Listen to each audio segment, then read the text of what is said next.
Hey, what's up, everyone? I'm Joe Lemon, and thank you so much for tuning back into the Sales Culture Podcast, now becoming the Sales Culture Show on YouTube. So please go like and subscribe there if you're getting value out of this content.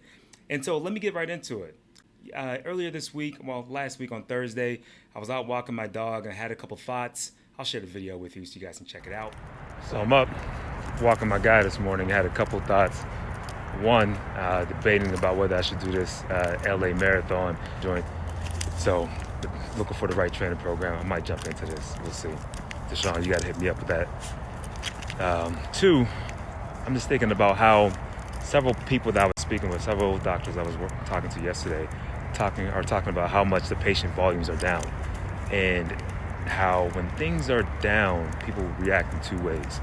It's either defensive or offensive, right?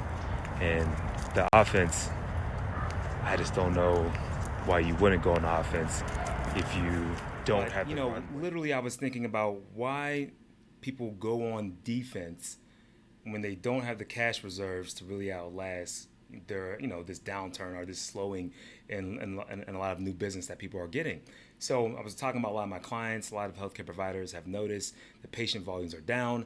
And I was talking to him like, well, why not be proactive? And I'm not saying do business with me. This is not a pitch. This is just a conversation of, I don't understand why we're being in, a reserve mode if you're truly concerned about your business outlasting the next year.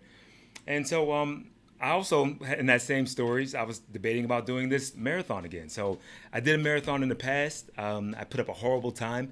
Wasn't pleased with my with my time results. Can't go too hard on myself. It was my first marathon. I chose to do it in San Francisco. I disrespected the hills that are in San Francisco, so it beat the crap out of me. And clearly, I'm not built like a marathon runner. For those that can't see me on the podcast, I'm 5'8", sitting at 228. And it's not built like a gazelle to go ahead and crush a 5-minute mile. So I was debating about whether I should go get redemption for that. And I'm talking to a couple of my friends on IG and a couple guys that are getting ready for the LA marathon. So I was debating whether I should join with them. And it was kind of a somber mood. I was like, maybe I should, maybe I shouldn't. And then I'm also having this conversation about why businesses go on defense, especially smaller businesses like private practice owners. And so, long story short, again, I was out walking my dog, put my dog up, went back out for my run for the day so I can get some movement in. About to get a workout in right now, hence the tank tops and relax. Plus, it was 87 degrees here in LA yesterday in the middle of January, so go figure. But either way, I'm like, I don't understand. So go for a run, and I get a lot of reflection when I go for runs sometimes. Be clear, I hate running. I'm not a guy that has loved running. I just respect and appreciate the process of telling myself to do something consistently when I don't want to do it, and I'll get more into that later. But when I'm out through this 4-mile jog, and halfway through at mile 2, I'm sitting there. It hit me like, oh, I know why I don't want to do the LA marathon. Like I got three or four guys already committed to doing it. I didn't run the last one with the group. I'm like, why don't I want to do it? It's the perfect time to do it. I mean, I got a baby on the way, so I got that. Probably get less sleep. Probably be crazy for the next couple of weeks, months. Who knows? You know, those are all valid reasons of why I shouldn't sign up for this right now. And then I was like, the real reason is the fact that I don't want to get embarrassed. And I'm scared of having the same results or worse than I did during my first marathon. So that's the real reason, right? The other stuff is just the peripheral, justifications of why I shouldn't do something.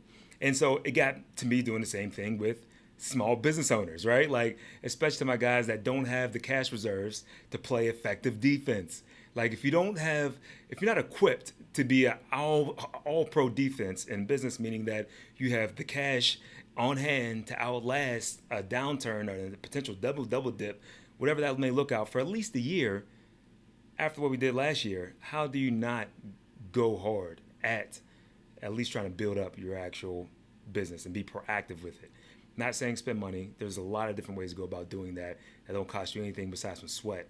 Now, your time is money, but they will cost you something. And there's ways to do it, though, right? So if you don't have the cash, you could do it yourself because you probably got the time. And so either way, it hit me. And it was like the exact same reason. you're afraid of being embarrassed. You're afraid of putting yourself out there. You're afraid of what people are going to say about it. You're afraid of being, told no. It's the same reason why salespeople don't like making cold calls. I've never been a cold call guy, but I respect the process. Just like I respect marathon running and training, is that, you have to get yourself out there. You got to pick up the phone. You got to be proactive about pursuing your goals. And you got to set goals that are reach goals. Like I'm not a marathon guy, but I need to reach for something. And I got to take my health always. I got to be proactive with being, keeping myself in this elite training mindset, man. I always go back to the glory days when I was in peak performance. But regardless, I got to I have to get my shit done now today too, right? I can't just drop it because I'm not 28 anymore. And so either way, I think that same mentality is the reason why I'm choosing to do the marathon, and I am pushing myself to grow our business, as well as I'm going to encourage anybody that I come around to do the same. So hopefully this has gave you a little boost of motivation to go out and get what's yours and pursue what's yours, set big goals, set reach goals, and focus on doing the hard things that you don't want to do. Address them, face them head on, and attack it immediately. Don't let yourself sit on it and wait to make those cold calls. Wake up, make those outbound cold calls as soon as you can, whenever, as soon as you have the clock in time. I was about to say when you go to the office, but you're probably working from home. As soon as you go to your office at home, make those efforts and get out there and put yourself out there. And again, there's processes. There's a lot of great sales coaches out there, and I would love to get you guys linked up with some people that I think are doing great. One guy that I had on my show, I'll have his full podcast coming out later this week, is Derek Shebby. Man, I mean, like he has a great system. If you're afraid to pick up that phone, you don't know where to start, and you don't want to pick up with, hey, how you doing? Which, turns over all control. Like, check out some of his content. He has some free webinars, man, and I'll look forward to kind of sharing the full episode with you guys later. But there's a ton of sales coaches out there that can get you on the right track to making your efforts to at least pursuing whatever business ambitions you have, whatever goals you may have. This is not the time to sit back. I don't think that for 1 second that 2021 is going to be any easier than it was in 2020.